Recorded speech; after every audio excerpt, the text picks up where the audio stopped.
क्या चाय पीनी चाहिए या नहीं पीनी चाहिए? चाय हमारे लिए फ़ायदेमंद है या फ़ायदेमंद नहीं है? आज मैं आपको एक छोटी सी रेमेडी बताऊंगा चाय के बारे में कि आपने चाय को कैसे पीना है, ये कैसे आपके लिए फ़ायदेमंद हो सकती है। Hello friends, welcome to Salman Shah Bakhtawala. कैसे हैं आप? उम्मीद करता हूं कि आप सब बिल्कुल खैर आफियत से होंगे और आपकी लाइफ बहुत बेहतरीन चल रही होगी।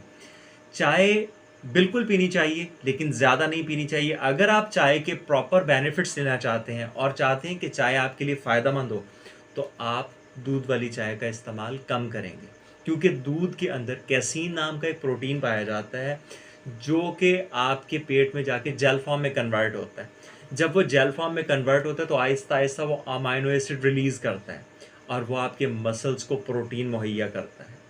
और चाय के अंदर फ्लेवोनाइड पाया जाता है। फ्लेवोनाइड बेसिकली आपके हार्ट प्रोटेक्शन और आपकी स्किन के लिए बहुत बेहतरीन है। लेकिन जब आप इन दोनों चीज़ों को मिक्स करते हैं तो होता क्या है, कोई ऐसा डेंजरस केमिकल तैयार नहीं होता जो कि आपके लिए पॉइजन का काम करे। लेकिन ये होता है कि इन दोनों के जो प्रॉपर बेनिफिट्स हैं वो आपकी बॉडी को नहीं मिलते। ना तो कैसीन प्रॉपर प्रोटीन मुहैया कर सकता है और ना फ्लेवोनाइड आपके हार्ट के लिए और आपकी स्किन के लिए प्रॉपर काम कर सकता है। तो इसलिए कोशिश करें कि आप इन चीज़ों को अलग इस्तेमाल करें। अगर दूध आपने पीना है तो आप वैसे पिए, और चाय पीनी है तो कोशिश करें कि दूध वाली चाय ना पिए। आपने कौन सी चाय पीनी है, तो ताकि आप अपने हार्ट को प्रोटेक्ट कर सकें और आपकी स्किन भी जवान रहे। आप हमेशा कहवा बना के पिए। किन चीज़ों का? आपने उसमें लेना है सौंफ, थोड़ा सा पीस अदरक का, थोड़ी सी दालचीनी, एक लौंग, अगर थोड़ी सी अर्जुन मिल जाए तो क्या ही बात है।